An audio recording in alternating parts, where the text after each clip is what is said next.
Avete mai creduto a qualcosa e poi avete scoperto qualcosa di completamente diverso? Jimmy Page è una figura leggendaria nel mondo del rock and roll, una figura sempre misteriosa. La sua musica non solo ha toccato il cuore dei fan, ma ha anche ispirato il rispetto dei suoi contemporanei. Ma dietro quell'alone ci sono storie e segreti che non sono mai stati rivelati sulla sua vita e sulla sua carriera. Resentment? Jimmy Page ha parlato per confermarlo. E allora qual è la verità? Scopriamola subito. Ragazzo appassionato di chitarra. Grazie al fatto che Jimmy è stato inserito nella Rock and Roll Hall of Fame in 2 diverse occasioni, quasi tutte le riviste di chitarra del mondo lo hanno messo in copertina. Per un periodo di tempo considerevole, è stato il chitarrista più richiesto in paesi come il Regno Unito. Jimmy mantenne la sua solitudine e conservò i suoi segreti, il che lo rese ancora più misterioso, nonostante avesse ottenuto tutti questi trionfi. Jimmy, come tutti, ha iniziato il suo viaggio da un punto particolare. James Patrick Page, meglio conosciuto come Jimmy, è nato il 9 gennaio 1944 a Heston, nel Middlesex di Londra. James Patrick Page e Patricia Elizabeth Gaffigan sono i suoi nonni materni e paterni. La famiglia di Jimmy si trasferì a Feltham nel 1952, per poi trasferirsi a Miles Road, Epsom, nel Surrey, qualche anno dopo. Durante questo periodo, a 8 anni frequenta la Epsom County Pound Lane Primary School. A 11 anni inizia a frequentare la Ewell County Secondary School a West Ewell. Nel periodo in cui la madre lavorava come segretaria di un medico, il padre era impiegato in un'azienda. Jimmy fece la sua prima esibizione alla chitarra quando aveva 12 anni. Jimmy ebbe l'opportunità di suonare con la chitarra che aveva scoperto nella casa in cui si erano trasferiti all'epoca. Poiché nessuno era tornato a reclamare lo strumento, Jimmy poté usarlo. Ha dichiarato: "Non sono certo che la chitarra appartenesse ai precedenti residenti della casa o che fosse stata lasciata da un amico di famiglia." Non era sicuro della risposta a questa domanda. Il motivo della sua presenza era un mistero per tutti. In seguito, Jimmy prese alcune lezioni a Kingston, ma imparò la maggior parte delle sue abilità chitarristiche da solo. Ha spiegato di non aver avuto molti chitarristi intorno a sé durante la sua crescita. A scuola c'era solo un chitarrista che mi ha insegnato i primi accordi, e da allora ho continuato a studiare da solo, a causa della noia. Decisi di educarmi ascoltando dischi. È diventato un viaggio molto personale per me. Nella band c'era un altro chitarrista, che si chiamava Rod Wyatt. Era un po' più vecchio di lui. Regolarmente facevano le prove a casa di Jimmy, insieme a un altro individuo di nome Pete Calvert. Jimmy, in particolare, passava molto tempo a esercitarsi e non riusciva a separarsi dalla sua adorata chitarra nemmeno per un secondo. La portava persino a scuola con sé. Gli era consentito portarlo all'interno della scuola, ma non in classe. Per questo motivo, spesso veniva tolto a Jimmy mentre era in classe, ma gli veniva restituito quando la lezione finiva. Jimmy sviluppò una passione per la musica blues e folk, come risultato del profondo impatto che Bert Jansch, John Renbourn, Elmore James e B.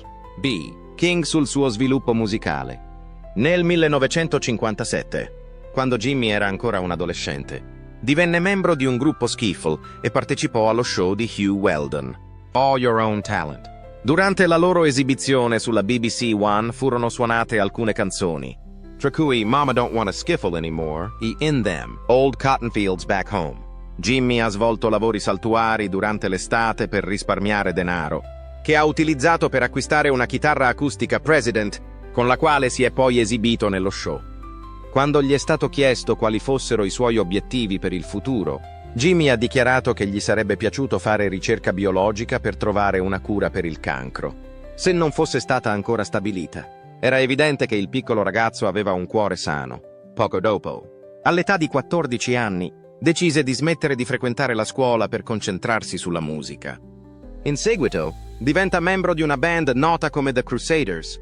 Nel corso di quasi 2 anni, va in tournée con loro e contribuisce a diversi album di Neil Christian, tra cui il singolo The Road to Love, pubblicato nel novembre del 1962. Mentre è in tournée con Neil Christian, Jimmy si ammala di febbre ghiandolare, che lo costringe a interrompere le esibizioni programmate. Durante il periodo di convalescenza, decise di prendersi un anno sabbatico dalla musica per concentrarsi sulla pittura. Era uno studente del Sutton Art College, nel Surrey, e ha raccontato di essere stato costantemente in movimento, andando da un posto all'altro su un autobus.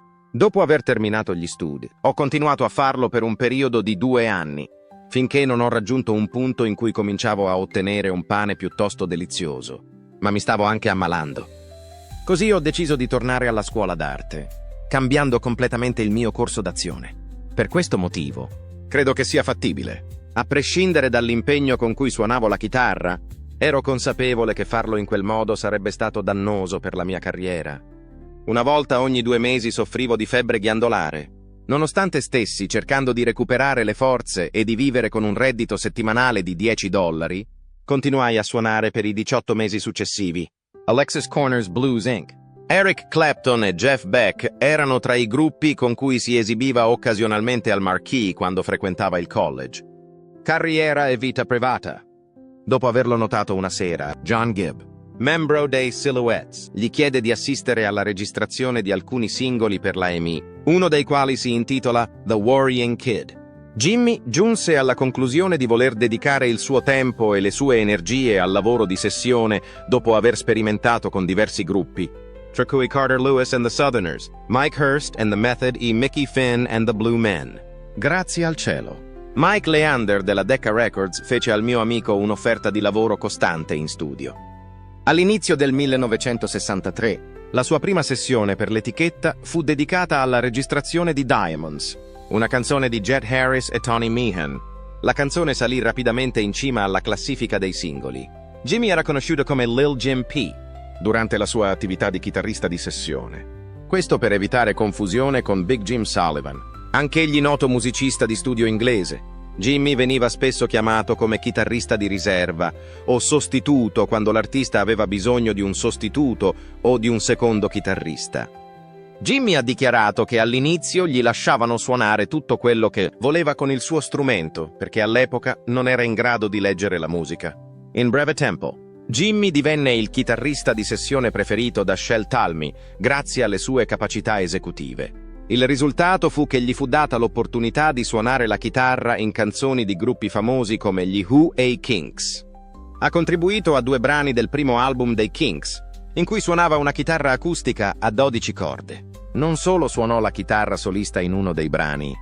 La sua capacità di suonare o creare canzoni di musicisti come John Mayall, Nico, Chris Farlow, Twice as Much e Clapton è stata resa possibile grazie a questa capacità. Anche il brano Thank You Boy di Dana Gillespie fu prodotto da lui nello stesso anno. In questo periodo, Jimmy avrebbe frequentato la cantante americana Jackie DeShannon. Per un breve periodo di tempo, i due collaborarono alla composizione di canzoni. In collaborazione con Big Jim Sullivan, Jimmy ha contribuito a diversi dischi, tra cui The Marini Wishful Album di John Williams, Sunshine Superman di Donovan Leitch e Release Me di Engelbert Humperdinck. Inoltre, Jimmy ha contribuito con la sua abilità chitarristica a brani eseguiti da cantanti come Johnny Hallyday, Al Stewart e Joe Cocker. Jimmy ha suonato la chitarra solista in 10 registrazioni di Roy Harper, per un totale di 81 minuti di musica, a partire dal 1970 e fino al 1978. Nel 1974 ha anche collaborato con Keith Richards in un progetto discografico, contribuendo con voce e chitarra. Rick Gregg ha suonato il basso e Bruce Rowland la batteria nel brano a cui hanno lavorato insieme. Il brano si chiamava Scarlet.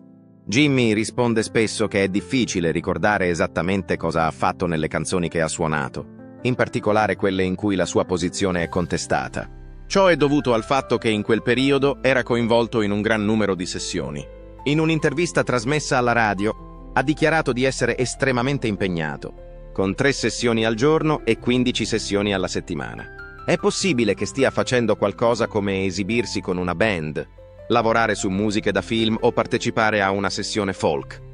Tutti questi diversi compiti gli imponevano di destreggiarsi tra loro. Jimmy smise di lavorare in studio quando l'impatto della Stax Records portò a un aumento dell'uso degli ottoni e degli arrangiamenti orchestrali nella musica, con conseguente diminuzione dell'enfasi posta sulle chitarre. Ha dichiarato che il tempo trascorso come session player è stato paragonabile alla frequentazione di un istituto scolastico molto prestigioso. Ogni giorno ha partecipato a diverse sessioni senza avere alcuna conoscenza preliminare di ciò che avrebbe suonato. Nonostante alcune sessioni impegnative, ha imparato alcune lezioni importanti. Non appena ha iniziato a ricevere richieste di Muzak, Ha deciso di andarsene perché lo trovava troppo assurdo.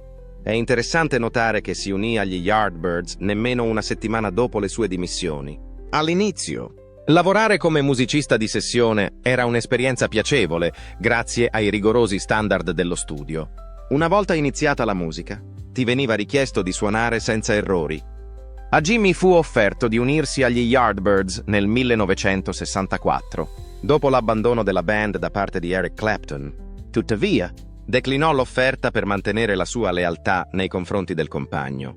Nel 1965, quando Clapton rassegnò formalmente le sue dimissioni, Jimmy ricevette il posto, ma suggerì di assumere Jeff Beck. In seguito alla registrazione di Bolero di Beck nel 1966, Jimmy, Beck e altri musicisti concepirono il concetto di supergruppo. L'intenzione era quella di includere John Entwistle e Keith Moon, ma incontrarono difficoltà nel trovare un cantante e nel superare gli obblighi contrattuali. Il nome Led Zeppelin fu inizialmente proposto da Moon in questo periodo. Moon fu motivato da un'osservazione fatta da Entwistle sulla possibilità che il progetto avesse successo. Poco tempo prima di entrare nella band, Jimmy aveva assistito a uno spettacolo degli Yardbirds a Oxford. Si offrì di sostituire Paul Samuel Smith in partenza e il gruppo accettò di assumerlo. Jimmy iniziò la sua carriera musicale come bassista, ma alla fine iniziò a suonare la chitarra twin lead con Beck. Sebbene avessero un grande potenziale musicale, dovettero andare costantemente in tournée e ottennero un successo limitato, il che portò a delle tensioni. I due collaborarono a un singolo, ma incontrarono degli ostacoli.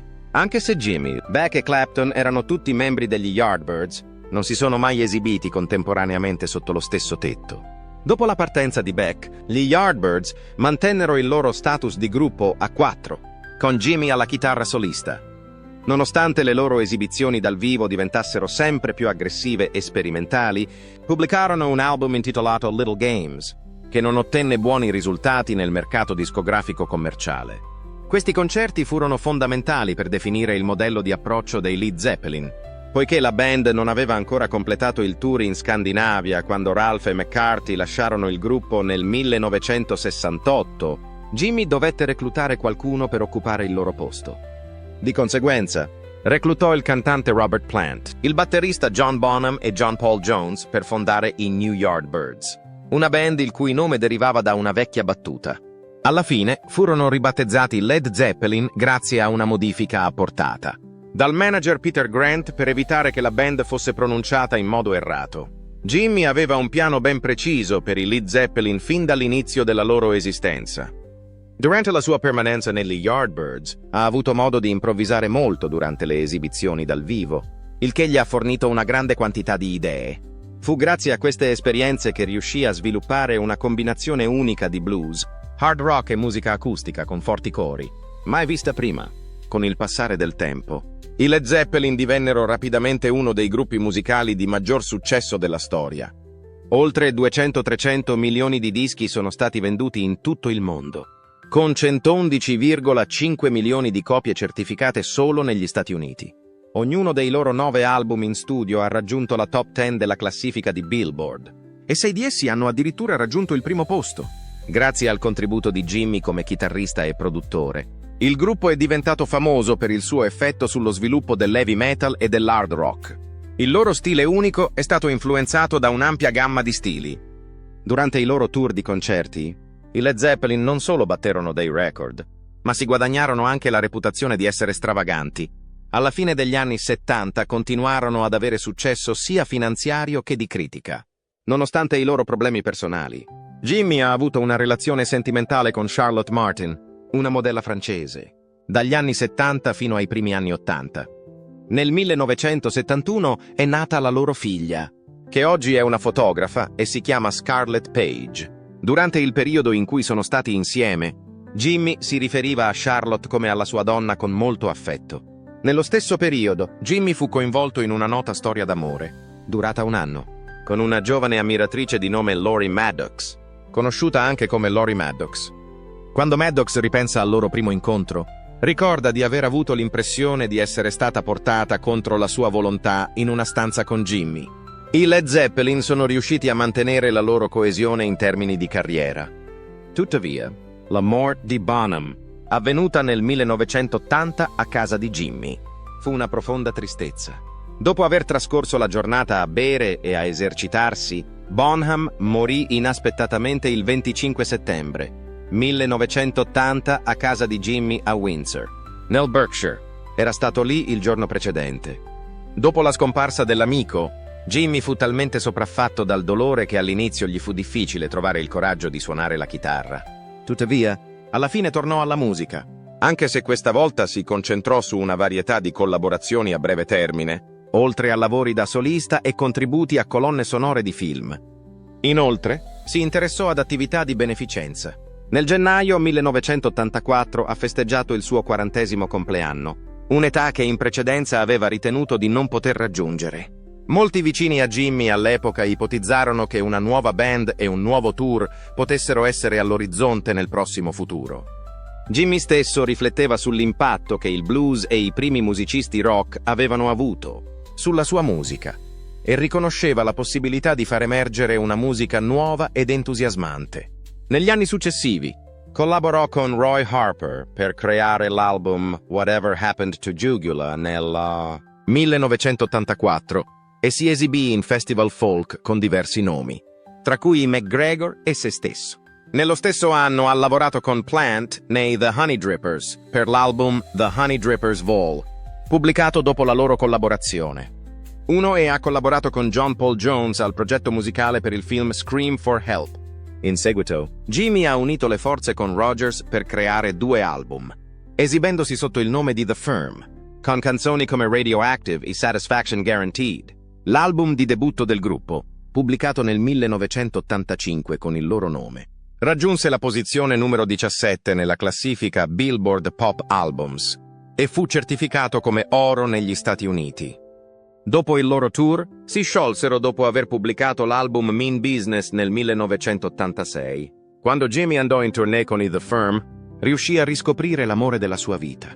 Durante il periodo in cui Patricia lavorava come cameriera in un ristorante di New Orleans, ebbe l'opportunità di incontrarla. All'epoca Patricia era una modella.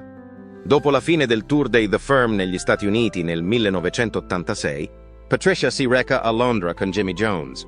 Pochi mesi dopo, nel dicembre 1986, i due si sposano e diventano marito e moglie. James Patrick Page, nato nell'aprile del 1988, è il figlio di entrambi. Successivamente, nel 1995, la coppia decise di separarsi senza rivelare le cause della loro decisione. Dopo qualche tempo, Jimmy iniziò una relazione con Jimena Gomez Paracha, che aveva visto per la prima volta in Brasile durante il tour di No Quarter. Jimena aveva 23 anni quando incontrò per la prima volta Jimmy, mentre Jimmy aveva 51 anni all'epoca della loro relazione. A causa del notevole divario di età tra i due, ci sono state molte conversazioni.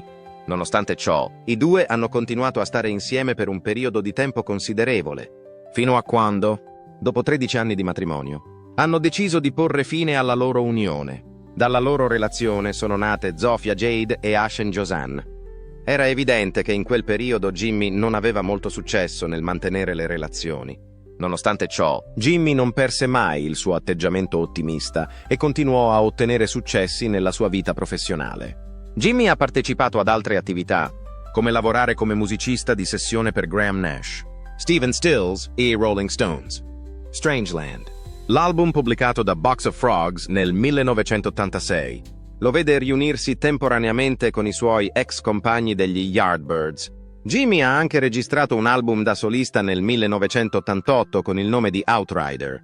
Il brano di apertura dell'album, Wasting My Time, ha visto il contributo di Plant e John Miles durante il processo di registrazione. Nel corso di quegli anni, Jimmy si riunì anche con i suoi ex colleghi dei Led Zeppelin per alcune esibizioni dal vivo. Una delle più importanti fu nel 1985, quando si esibirono a Live Aid con Phil Collins e Tony Thompson alla batteria. Jimmy, Plant, Jones e Jason Bonham, figlio di John Bonham, furono tra gli artisti che parteciparono alle celebrazioni per il 40th anniversario della Atlantic Records nel 1988, per una durata complessiva di 12 ore. Durante un concerto tenutosi a Knebworth nel 1990, Plant fu sorpreso quando Jimmy si unì a lui per suonare. Nello stesso anno Jimmy fece la sua apparizione all'evento Monsters of Rock insieme agli Aerosmith.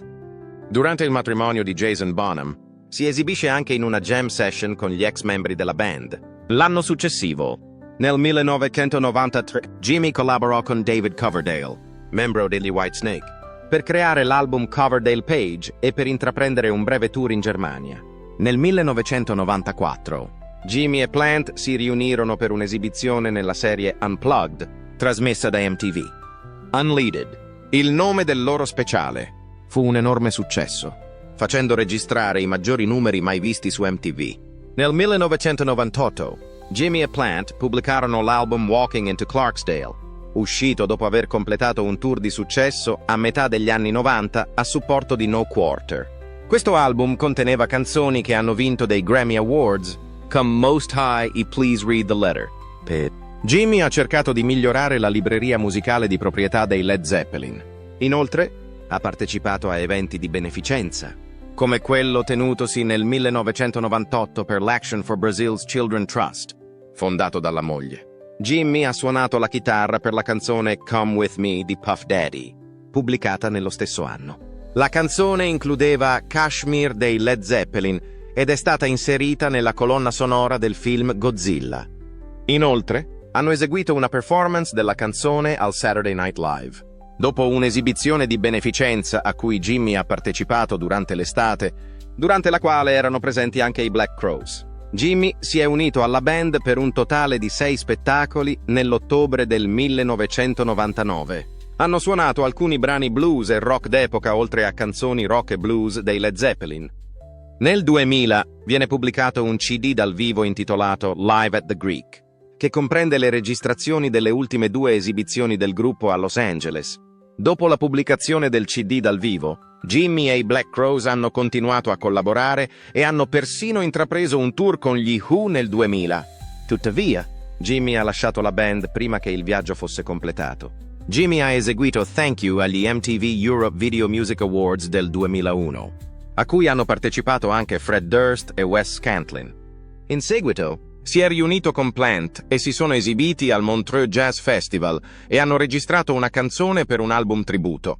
Dopo un periodo di 4 anni, Jimmy è stato insignito del titolo di ufficiale dell'Ordine dell'Impero britannico OB, in riconoscimento del suo lavoro di beneficenza per la comunità brasiliana. Inoltre, gli è stato conferito un Grammy Lifetime Achievement Award insieme ai Led Zeppelin. È stato anche nominato cittadino onorario di Rio de Janeiro. I Led Zeppelin sono stati introdotti per la prima volta nella Music Hall of Fame del Regno Unito nel novembre del 2006, con una trasmissione televisiva a cui hanno partecipato fan illustri come Roger Taylor e Slash.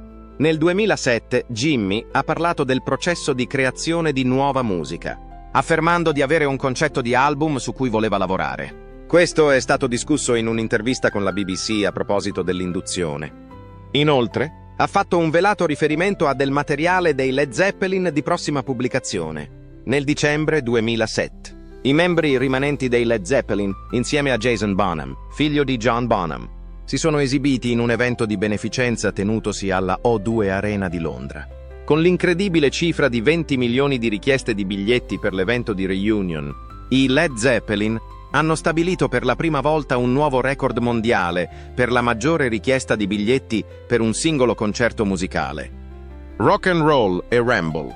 On sono state le canzoni suonate alla fine del concerto che Jimmy e John, Paul Jones, hanno tenuto con i Foo Fighters allo stadio di Wembley il 7 giugno 2008. In seguito, Jimmy ha ricevuto una laurea honoris causa dall'Università del Surrey nella cattedrale di Guildford. Questo è avvenuto 2 settimane dopo. Jimmy è apparso al fianco di Leona Lewis in una performance che ha avuto luogo durante la cerimonia di chiusura delle Olimpiadi estive del 2008.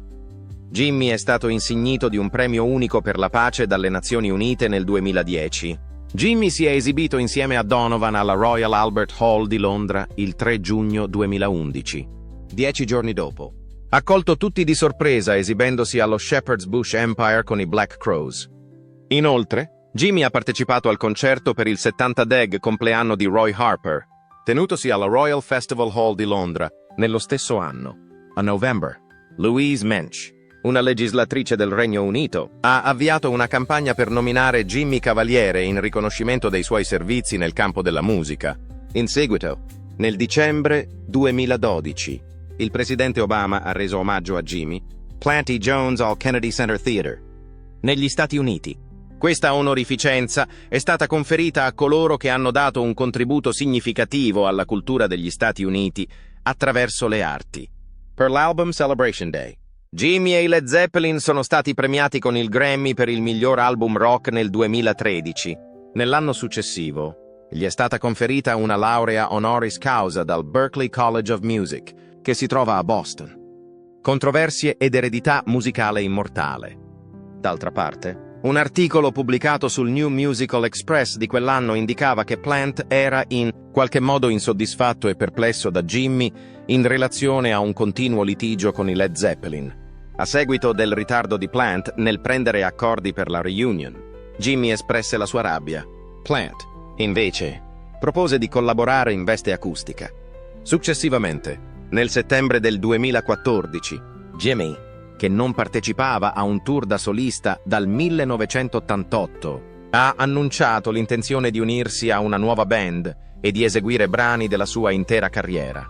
Nel parlare della prospettiva di andare in tour, ha detto che non aveva ancora deciso la formazione della band, ma che si aspettava di farlo nel prossimo futuro. L'incontro di Jimmy con Rossella Sable avvenne in un momento in cui sembrava aver perso ogni speranza di trovare l'amore. Nel 2014, dopo aver aspettato un bel po' di tempo per assistere alla lettura di poesie di Scarlett in una libreria di Londra, i due hanno ricominciato a frequentarsi. Da allora la coppia si frequenta. Jimmy ha oggi 80 anni, ma Scarlett ne ha solo 34. Scarlett è molto più giovane di Jimmy. Da quando lei aveva 25 anni, i due stanno insieme e da oltre 9 anni lavorano insieme nella Tower House, la proprietà residenziale di Jimmy a Londra. La descrizione che lei fa di lui è che si tratta di un padre di famiglia spiritoso, molto diverso da come lo dipingono i media. Durante un'intervista, Scarlett ha parlato dell'esistenza pacifica che hanno condiviso insieme. Non solo è il mio compagno, ma è anche il mio più caro amico e quello che mi fa ridere di più. Non importa quanta differenza di età ci sia tra noi quando siamo insieme. Ha poi aggiunto che non facciamo grandi riunioni a casa nostra. I figli di Jimmy e i miei fratelli vengono a trovarci. Il tempo trascorso insieme è piacevole. Quando sono in questa casa, mi sento a mio agio e motivato. Sembra che Jimmy sia riuscito a dare una svolta a una relazione. Nonostante Jimmy abbia avuto una notevole carriera musicale e si sia creato un'eredità, nel corso della sua carriera è stato anche coinvolto in scandali. Una relazione problematica tra lui e Lori Maddox è stata portata alla luce dal movimento Me Too. La donna ha rivelato che Jimmy provava una forte attrazione nei suoi confronti e aveva fatto in modo che qualcuno la portasse nella sua stanza all'Hyatt Hotel di Los Angeles. Gli anni successivi furono segnati da un'appassionata storia d'amore tra i due. Tuttavia, era sua intenzione nascondere il fatto che si frequentavano. Jimmy riuscì a evitare qualsiasi difficoltà legale, nonostante il fatto che situazioni come queste avrebbero potuto metterlo nei guai all'epoca. Dopo qualche tempo, decise di interrompere la relazione con la Maddox e iniziò a frequentare Bebe Buell. Questa, tuttavia, non fu l'unica questione controversa. Il fatto che Jimmy nutrisse un forte affetto per Aleister Crowley ha portato alcuni a fare delle ipotesi. In effetti, Crowley gli aveva dato istruzioni di fare ciò che voleva con il disco Led Zeppelin 3. Jimmy ammirava il concetto di libertà personale di Crowley, nonostante non ci fossero prove concrete che suggerissero che Jimmy fosse un satanista. Nel 1971, infatti, Jimmy Page acquistò una casa appartenuta ad Aleister Crowley a Loch Ness, in Scozia. In seguito ha raccontato che il luogo aveva un'atmosfera inquietante, ma non necessariamente legata a Crowley. Inoltre, si sono diffuse molte storie che riguardano i Led Zeppelin, tra cui le teorie sul percorso della band verso il successo. In effetti, c'è stata una persona che ha detto che suonare la nota canzone Stairways to Heaven dei Led Zeppelin in formato inverso suonava come un avvertimento su Satana. Nonostante Jimmy non abbia smentito le affermazioni, ha dichiarato: «Non voglio discutere le mie convinzioni o la magia. Lo scopo della mia presenza qui non è quello di convincere le persone a condividere le mie convinzioni». Plant è stato colto di sorpresa dall'intera faccenda del satanismo, al contrario, e ha detto: Chi mai penserebbe di fare una cosa del genere per credere che qualcuno si spinga a tanto? Bisogna avere davvero molto tempo libero a disposizione. È possibile affermare senza ombra di dubbio che Jimmy ha ottenuto più successo su scala mondiale della maggior parte delle persone. Tuttavia, questo non sembra scoraggiarlo dal mantenere il suo desiderio di fare di più. In una conversazione con David Coverdale Page, Jimmy ha accennato alla possibilità di pubblicare brani aggiuntivi del suo CD. I siti Facebook e Instagram di Jimmy sono stati aggiornati con un post del 18 aprile 2024, in cui discuteva del progetto e faceva un velato riferimento all'idea di pubblicare brani aggiuntivi, come Saccharine, in forma estesa a un certo punto nel futuro. Non è del tutto chiaro il motivo per cui abbia deciso di discutere dell'ampliamento della produzione dell'album Coverdale Page oggi, un anno dopo che il disco ha compiuto 30 anni. Coverdale sembra aver rinunciato all'idea di pubblicare un cofanetto dell'album nel 2018, nonostante abbia più volte espresso il desiderio di farlo. Il percorso che Jimmy ha intrapreso da giovane ed entusiasta chitarrista fino a diventare un famoso eroe del rock è stato definito da enormi risultati, ma anche da straordinari problemi personali. Non solo ha avuto un impatto su un gran numero di artisti durante la sua carriera, ma ha anche avuto un impatto significativo sul panorama della musica rock, sia per quanto riguarda la sua carriera musicale che per la sua vita privata. Ha costantemente rinnovato se stesso. Anche oggi, all'età di 80 anni, continua a essere una figura molto amata, a entusiasmarsi per la musica e a trovare soddisfazione nella sua vita privata. Nella sezione commenti saremo lieti di ascoltare la vostra risposta. Se questo video vi è piaciuto, ricordatevi di dare un mi piace, di condividerlo con chi conoscete che potrebbe essere interessato a guardarlo e di iscrivervi al nostro canale. Vi ringraziamo per averci seguito.